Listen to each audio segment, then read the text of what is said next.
Olha que absurdo. Hoje completa 70 dias que o Bolsonaro está preso. Você se lembra por que ele foi colocado sob prisão domiciliar e todas essas cautelares, censurado, impossibilidade de dar entrevistas? Não foi por causa do golpe, não. Foi porque, de acordo com Alexandre de Moraes, Bolsonaro estava envolvido num esquema internacional de coação da justiça brasileira usando Paulo Figueiredo e Eduardo Bolsonaro. Aquelas Magnitsky e os vistos sustados, tudo era culpa do Bolsonaro e, por isso, Bolsonaro precisava ser silenciado, proibido de dar entrevistas e colocado numa prisão domiciliar com policiais dentro do seu quintal. Esta era a justificativa. Depois de alguns meses veio a denúncia da PGR sobre essa questão. Denunciaram Eduardo Bolsonaro e Paulo Figueiredo, porém, acredite ou não, Bolsonaro ficou de fora. Como que o Bolsonaro fica de fora de uma denúncia na qual ele foi colocado sob prisão? Vai entender, essa é a justiça brasileira. E durante 19 dias a defesa está esperando um posicionamento do Alexandre de Moraes em relação à revogação das cautelares. Ou seja, Alexandre de Moraes, você prendeu o Bolsonaro por um crime, não o denunciou, então nada mais certo do que ele sair da prisão domiciliar e poder responder o restante do processo em liberdade, como está Ramagem e vários outros membros do Núcleo 1 e várias outras pessoas. Foram 19 dias de espera até o Alexandre de Moraes responder. 19 dias com Bolsonaro preso. Bom, Alexandre de Moraes muito generosamente respondeu essa questão. A difícil questão de responder, né? Por que manter preso uma pessoa por um crime que ele nem sequer foi indiciado? E aqui vem a resposta. Moraes cita risco de fuga de Bolsonaro e nega pedido para revogar prisão. Preste atenção no que o Moraes disse. O término do julgamento do mérito da presente ação penal 2668, com a condenação do réu Jair Messias Bolsonaro à pena privativa de liberdade de 27 anos e 3 meses em regime inicial fechado, e o fundado receio de fuga do réu. Vamos lá. O julgamento não terminou ainda, tá bom? Ainda não saiu o acórdão, não saiu a dosimetria da pena, então ainda não está 100% concluso. Então está errado isso aqui. Segundo, e o fundado receio de fuga do réu. Por que é fundado? Aí ele explica, como vem ocorrendo reiteradamente em situações análogas nas condenações referentes a 8 de janeiro. Espera aí. Porque tem pessoas que estão fugindo da condenação desse processo, desse julgamento teatral, dessa abominação. Então, quem não fugiu vai ser condenado também, vai ser penalizado. Estamos prejudicando aqueles que seguem a lei por causa de outros que não seguiram. Dizendo ele, se autoriza a manutenção da prisão domiciliar e das cautelares, argumentou o ministro. Então, peraí, por duas coisas. Não foi concluído, não foi dada a sentença ainda no sentido de pena, a dosimetria vai ter, os votos. E o Bolsonaro está preso porque outras pessoas fugiram. Então, olha, já que tem muita gente fugindo desse negócio do 8 de janeiro aí, vamos manter o Bolsonaro preso?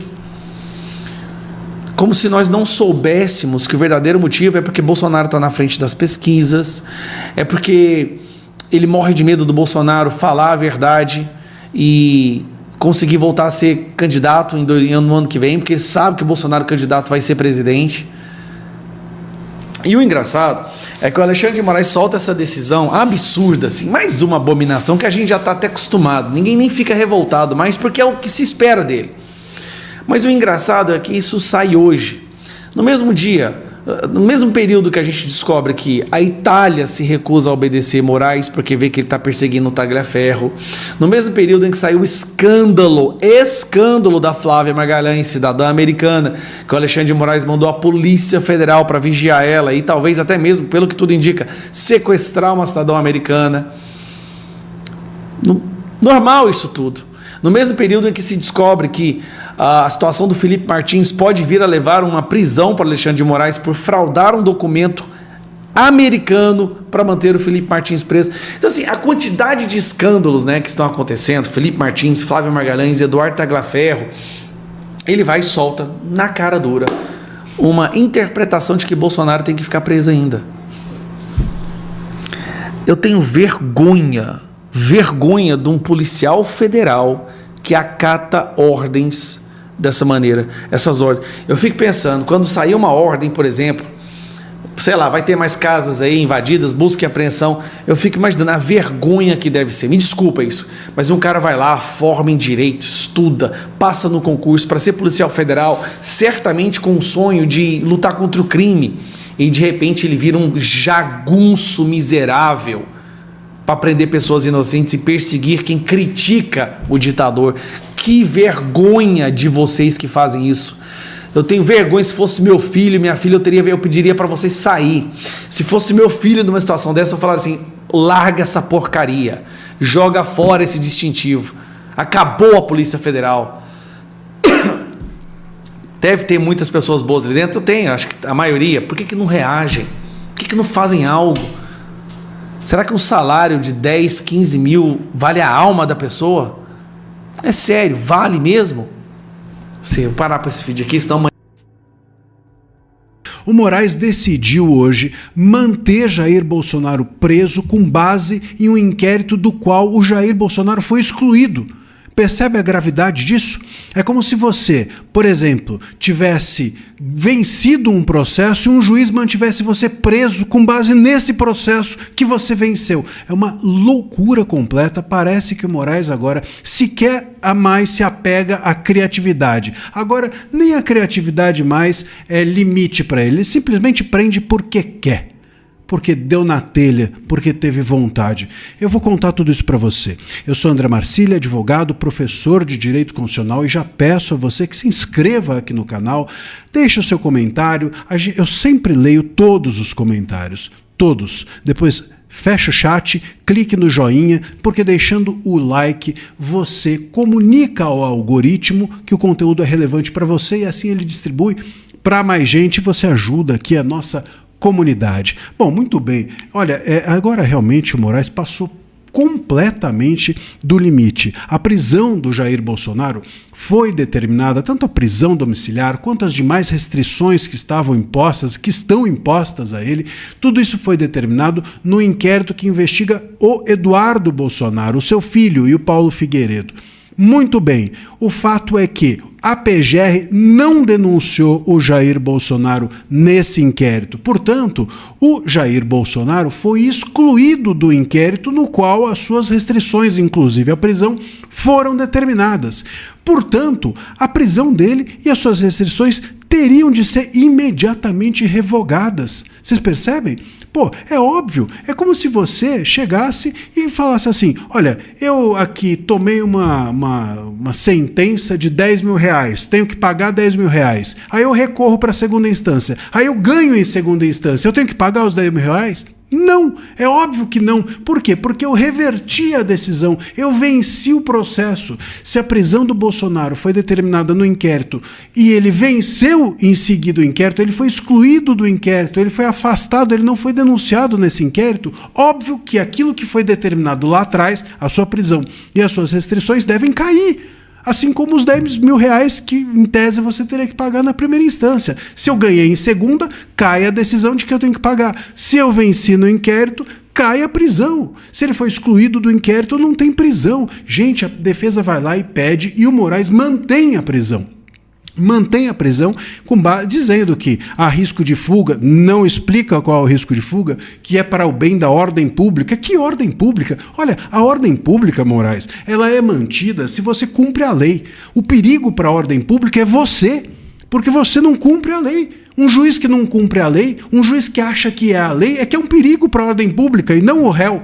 Então é uma loucura por completa bom, enfim, a gente está diante disso, infelizmente. E não só, mas a gente ainda tem uma situação em que a gente precisa explicar. Veja, é o óbvio do óbvio, mas nenhuma prisão pode ser determinada sem um processo.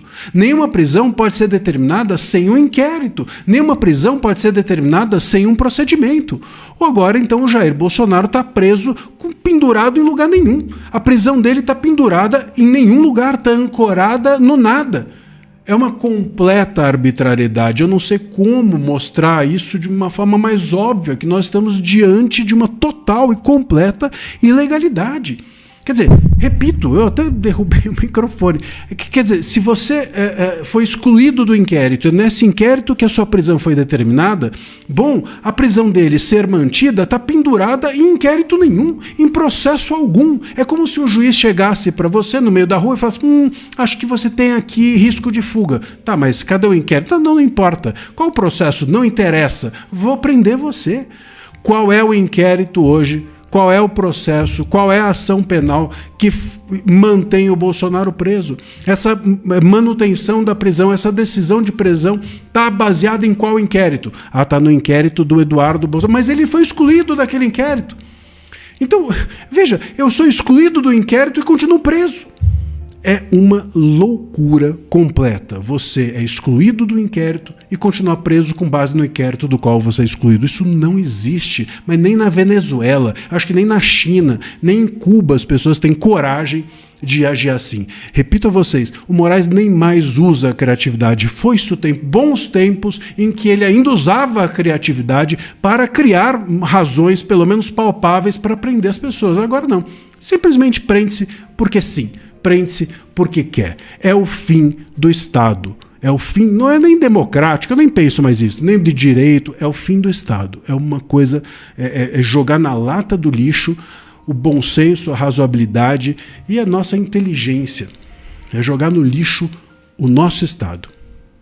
Lembre-se de se inscrever e ao final de deixar o gostei ou não gostei.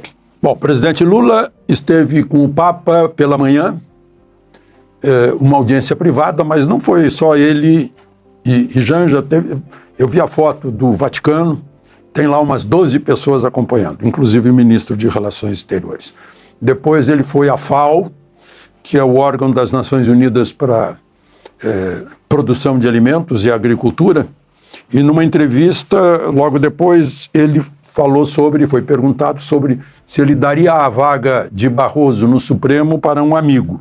Ele respondeu, não quero um amigo, quero alguém para cumprir a Constituição. Foi assim com todos que indiquei. Aqui no Brasil é assim, vale dizer qualquer coisa, porque há um silêncio em troca, ninguém contesta, parece que as pessoas não aprenderam a pensar para saber se estão sendo enganadas ou não, né? Um dos que ele indicou, Dias Toffoli, por exemplo, foi o que inventou, sem Ministério Público, o inquérito do fim do mundo. A ministra Carmen Lúcia foi a que disse que censura só mais uma vez quando censurou Brasil Paralelo. Está proibida a censura pela Constituição.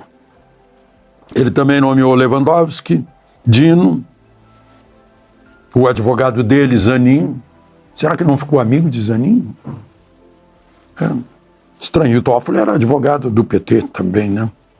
Bom, mas mesmo tendo ido com o Papa, Lula ficou apagado diante do que Trump fez hoje. Trump foi o astro mundial deste dia.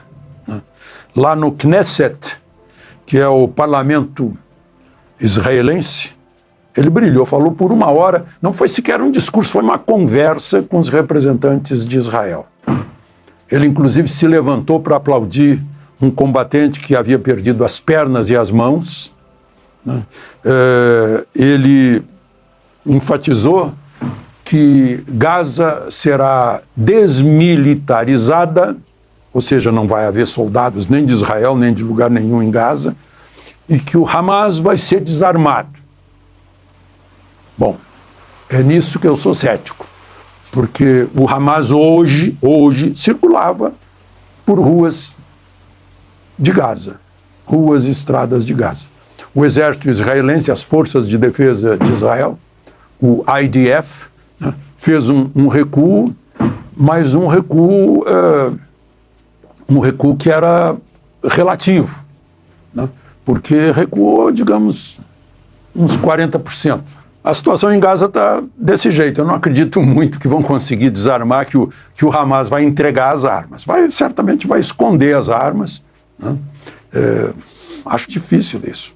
Bom, mas o Hamas, enfim, entregou 20 reféns vivos E eu não sei bem se conseguiu entregar os 28 mortos, entregou muitos que vão ter que ser identificados para ver se são realmente aquilo que se diz. Os 20 foram direto para o hospital, depois foram para as famílias. Né? Foi uma festa muito grande. Todos eles estavam depauperados completamente. Né? Alguns nem enxergavam. Há gente que não consegue falar porque desaprendeu tal a pressão, o esvaziamento das pessoas, né? Da psique das pessoas. Bom, Trump saiu de lá e foi para Sharm el-Sheikh. Não sei se vocês lembram de Sharm el-Sheikh no Mar Vermelho. Foi um dos episódios dessas guerras aí ao longo, eu acho que na Guerra dos 6 Dias, os israelenses, depois de atacados, foram até lá. E lá, representantes da Turquia, do Catar e do Egito assinaram mais um acordo de paz. Isso é muito importante, porque vai fechando a possibilidade de fornecimento de armas para o Hamas. Eu já disse para vocês, enquanto existir Hamas, né, que são os xiitas, não tem jeito, os xiitas, a sede dos xiitas religiosa é Jerusalém, ao passo que a dos sunitas é na Arábia Saudita, né, Meca. Né? Mas, enfim, estavam falando, vem aí o presidente da Indonésia, que é o maior país muçulmano sunita do planeta, né, para confirmar tudo isso. Não sei se ele vai vir amanhã ou não. Mas, enfim, Trump fez brincadeira, fez ironia com o próprio Netanyahu, né? E amanhã ele já estará na Casa Branca recebendo Milley para um almoço. É um almoço de trabalho. O Milley já está indo para lá. Bom, olha só, foi mantida a prisão de Bolsonaro, que foi decretada num inquérito em que ele não está mais. Né? Aquele inquérito de que ele estava protegendo o filho, que estava denunciando, como a Maria Corina fez nos Estados Unidos, né? O não cumprimento da Constituição no Brasil. Alegando fundado receio de fuga e para garantia da ordem pública e por causa do reiterado descumprimento das cautelares, foi mantida a preventiva decretada no inquérito em que ele não está, Bolsonaro. O inquérito era para apurar se ele ajudava o filho Eduardo em algo chamado, que também é suposto, né, que convenceu o governo dos Estados Unidos para aplicar a Magnitsky em Moraes. E é o Moraes que decreta. Nunca se viu isso na história do direito. O próprio interessado, o próprio envolvido, a própria vítima, é o juiz, está desde sempre isso, já há muito tempo, né? E tudo aprovado pelo silêncio da mídia, o silêncio da opinião pública. Né? Quem cala, consente. Não? Bom, é de pasmar. Bom, e a Procuradoria-Geral da República apontou um erro de Moraes, mas não é com o Bolsonaro, é um outro réu, do 8 de janeiro. Moraes decretou a prisão preventiva porque o réu rompeu a tornozeleira e está foragido. Só que ele não rompeu a tornozeleira, nem estava foragido, estava em casa. O réu estava se apresentando mensalmente ou semanalmente na justiça, lá em Uberlândia. Ele se apresentava no 3º andar do tribunal. Aí mandaram que se apresentasse em outra vara no 1º andar. Ele se apresentou sempre, lá no 1º andar. Lá no 3º andar, ele está ausente, foragido, sem tornozeleira. Olha, Franz Kafka tem matéria-prima mais do que suficiente para escrever um outro processo. Moraes, na ordem de prendê-lo, disse que foi um comportamento desafiador de desrespeito a esta Suprema Corte com rompimento da tornozeleira e fuga de casa. Kafkiano. Não rompeu nem saiu de casa. Quem descobriu isso foi a Procuradoria-Geral da República, que avisou Moraes que ele está preso. O nome dele é Divânio Natal, ficou atrás das grades por 6 meses por causa disso. Foi punido porque mandaram se apresentar no primeiro andar e não no terceiro do prédio do tribunal. E só para encerrar, 8º habeas corpus, cada vez que alguém vai depor na CPI da Previdência, já vai de habeas corpus para ficar calado. Por que tem que ficar calado, hein? É o ex-presidente do INSS, Alessandro Stefanuto. Gente, ele pode ficar calado, a Constituição garante, né? Devido processo legal garante para não fazer prova contra si. Mas ele, como ex-presidente, será que ele não ama a instituição a ponto de não falar nada para contribuir para investigar o rombo que fizeram nas contas de 2.300.000 idosos, de mais de 6 bilhões de reais, no maior escândalo que a história desse país já viu? Habeas corpus, como advogado. Não respondeu nem sequer a pergunta de quando o senhor entrou no serviço público. Nem isso. Está com medo de quê?